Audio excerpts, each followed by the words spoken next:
I want you to picture two people sitting in the same waiting room at the same Social Security office on the same Tuesday morning.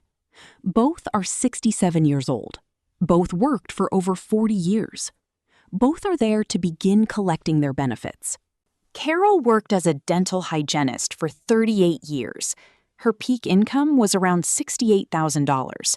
She drives a 2016 Toyota Camry. Her house is paid off.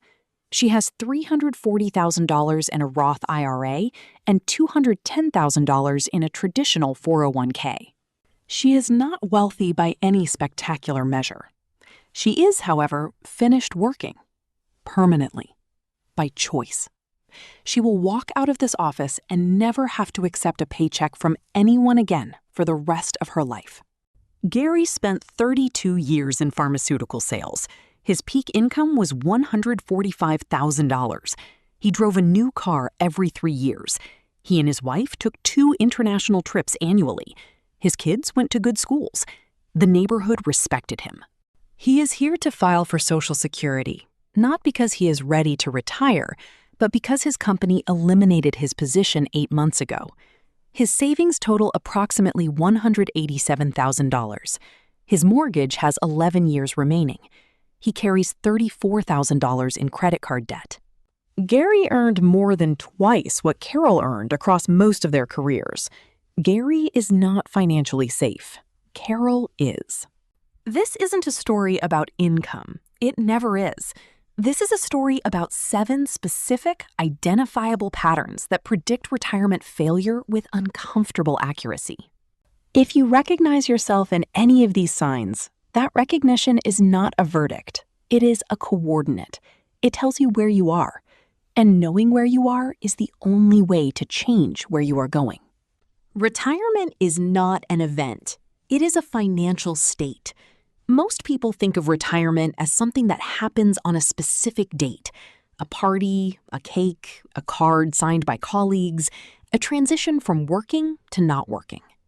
Retirement is a financial state that you either build toward continuously during your working years, or you don't. And the signs are visible right now in your current financial behavior, not at 67 when the outcome is already determined. The 7 signs are not predictions about the future. They are observations about the present. They describe financial behaviors that, if left unchanged, make comfortable retirement statistically unlikely. Not impossible, unlikely. The first sign is that your lifestyle consistently expands to meet or exceed your income, and it has done this for years. Researchers have found that the correlation between income and net worth at retirement is surprisingly weak, far weaker than the correlation between income to spending ratio and net worth. What you earn matters less than how much of what you earn you keep. You get a raise and you upgrade your car payment. You get a promotion and you move to a larger apartment that absorbs the entire income increase. You earn more and eat out more, take better vacations, buy newer things. All completely human. The problem is when 0% of each income increase finds its way into retirement savings. Each income increase should be split, some portion to lifestyle improvement, some portion to savings acceleration. Someone who earns 40% more at 45 than at 35 should have a meaningfully higher savings rate at 45. Gary's savings rate across his peak earning years averaged approximately 4%. Carol's averaged 14%. The math of that difference, compounded across 3 decades, is the $340,000 and the paid-off house versus the $187,000 and the mortgage and the credit card debt. The second sign is that you have no clear answer to the question, how much do I actually need to retire? The 4% rule. A portfolio withdrawing 4% annually has historically sustained itself for at least 30 years. To generate $50,000 per year, you need $1.25 million. To generate $80,000 per year, a comfortable retirement income for most U.S. couples, you need approximately $2 million. The person who has never calculated their retirement number is flying without instruments in conditions that require instruments. They are making contribution decisions and spending choices without knowing whether those decisions are adequate or catastrophically insufficient. Take your current annual spending, subtract expenses that will disappear at retirement, add expenses that will increase. Multiply by 25. That is your portfolio target. Compare it to your current savings. The gap tells you the scale of the task. The first systematic error: underestimating healthcare costs. Fidelity consistently estimates a couple retiring at 65 will need approximately $315,000 in savings, dedicated specifically to healthcare expenses over the course of retirement. The second systematic error: underestimating longevity. A 65-year-old woman has a roughly 50% chance of living to 87. A healthy couple at 65 should plan for at least one of them to live to 90 or beyond. A 30-year retirement is close to the median outcome. The difference between planning for a 20-year retirement and a 30-year retirement is roughly a $500,000 difference in the required portfolio size at $70,000 annual income.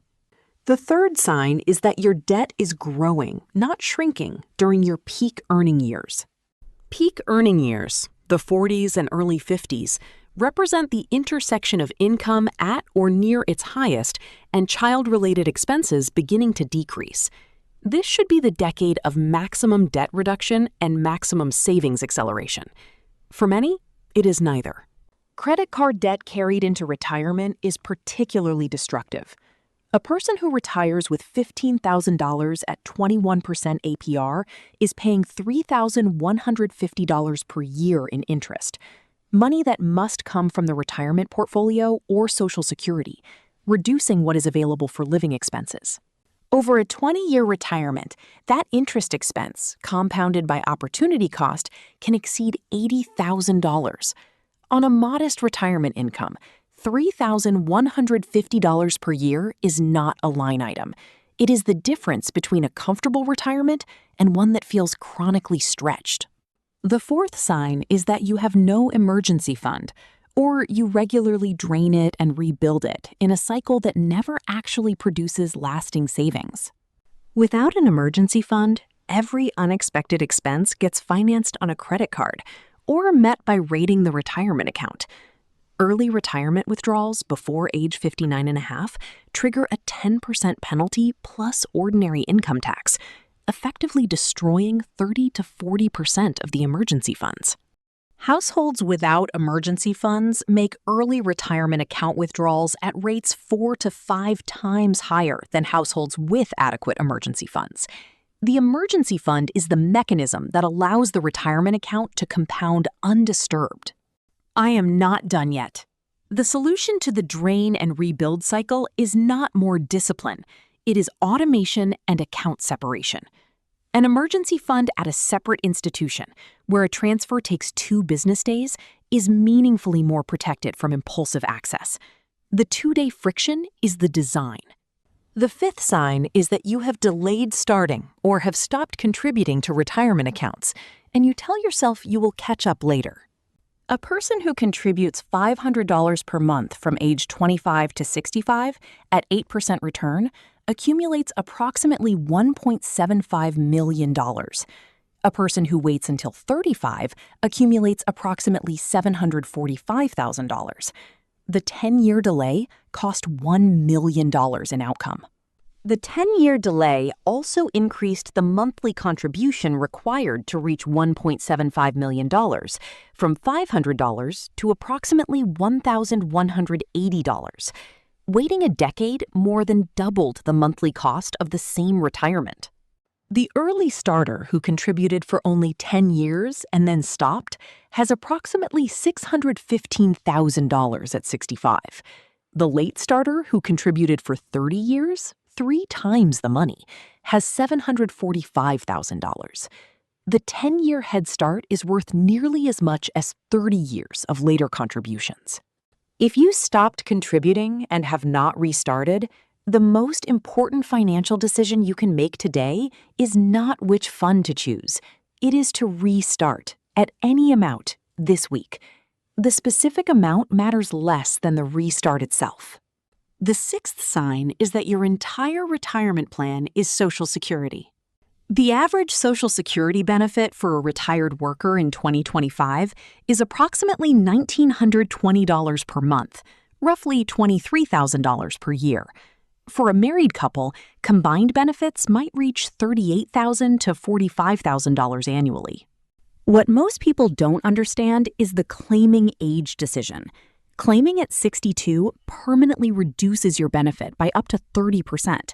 Delaying to age 70 increases it by 8% per year, resulting in 77% more monthly income compared to early claiming. For a person who lives to 85, the lifetime value of delaying from 62 to 70 is over $150,000 in additional benefits. Most people who claim early do so because they need the money, because they have insufficient savings.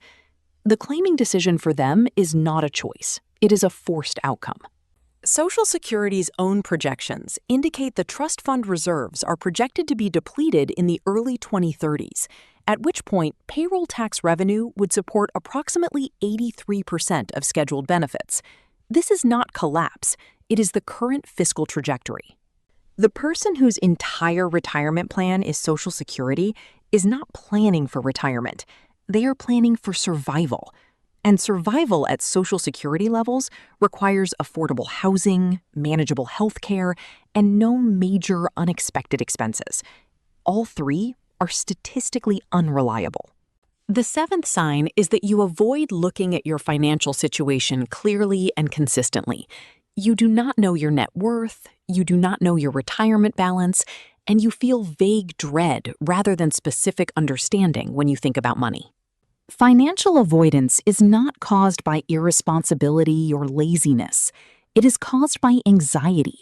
The anticipation that the numbers will be bad makes looking feel threatening, and the mind correctly identifies that looking will require action and change. The particular cruelty of financial avoidance is that it is self-reinforcing.